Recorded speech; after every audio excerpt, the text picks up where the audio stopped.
Assalamualaikum warahmatullahi wabarakatuh. Perkenalkan, nama saya Juliati. Hari ini kita akan membahas tentang sudut-sudut istimewa pada trigonometri.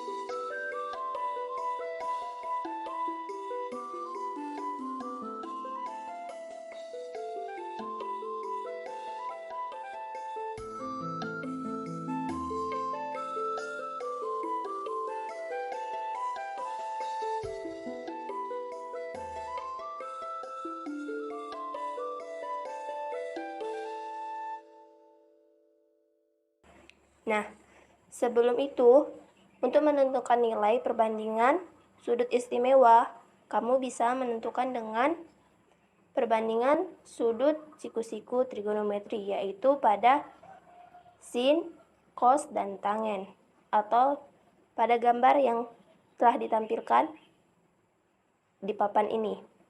Nah, untuk memahami sudut-sudut istimewa itu seperti apa, agar kamu bisa memahaminya, maka simaklah video ini sampai selesai ya. Oke, hari ini kita akan membahas sudut istimewa. Nah, apa sih itu sudut istimewa? Mari kita pelajari lebih lanjut.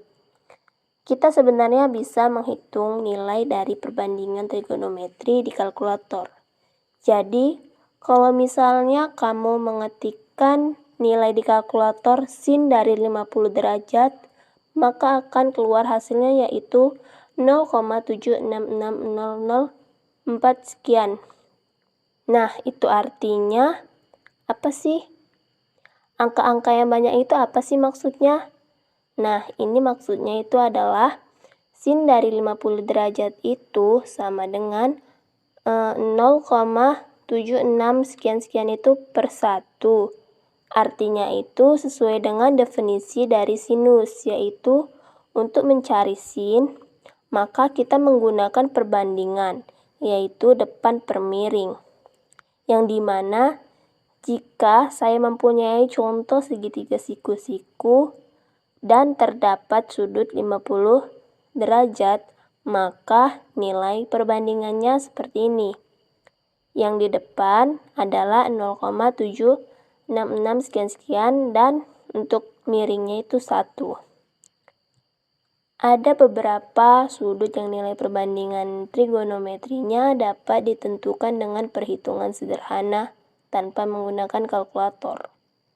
Nah, sudut-sudut yang dimaksud yaitu ada 0 derajat, 30 derajat, 45 derajat, 60 derajat, dan 90 derajat. Oke, kita lanjut ya. Nah, ini adalah hasil dari nilai-nilai sudut dalam bentuk tabel, yang dimana terdapat sin, cos, dan tan.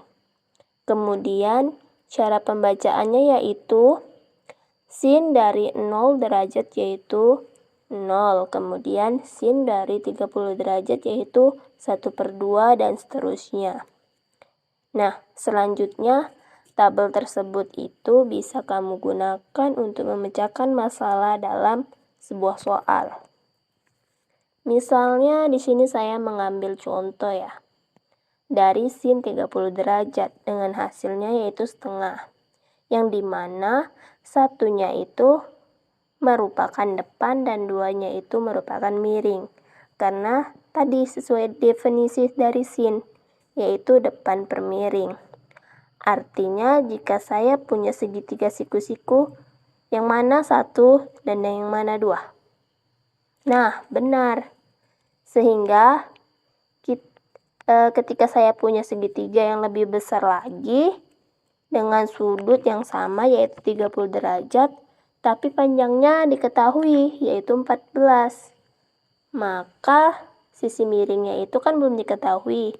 Kira-kira bisa tidak kita untuk mencari tahu berapa nilainya sih? Nah, bisa. Ini mengapa kita sebut sebagai sudut istimewa.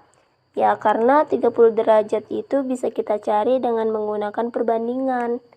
maka hasilnya yaitu setengah sama dengan 14 per X, di mana X-nya itu nanti adalah hasil dari nilai yang akan kita cari.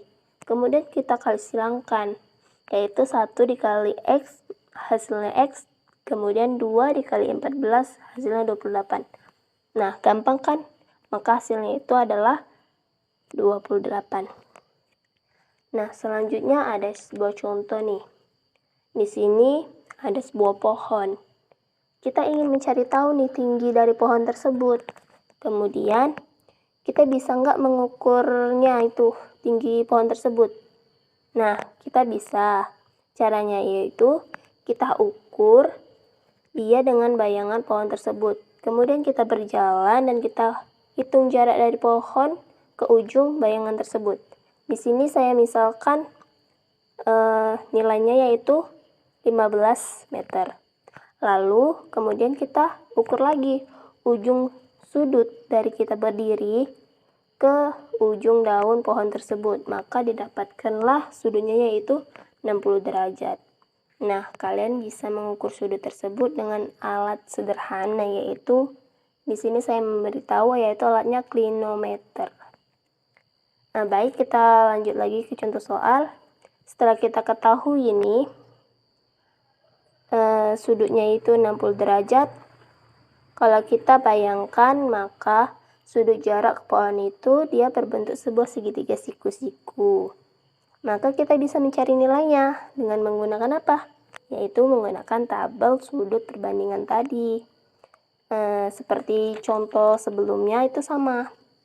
Di sini kita misalkan gambar segitiga siku-siku itu, yaitu yang dimana garis merah itu adalah tinggi pohon.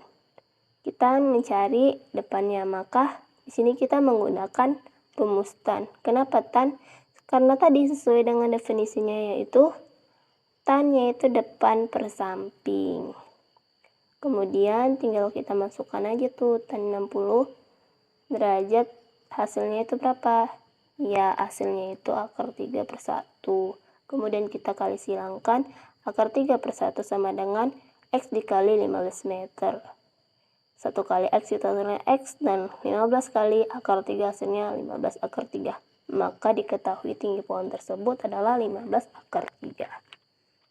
Baik, itu saja materi dari saya. Semoga bisa bermanfaat bagi adik-adik, dan saya harap materi ini mudah dipahami ya, karena menurut saya itu gampang banget gitu.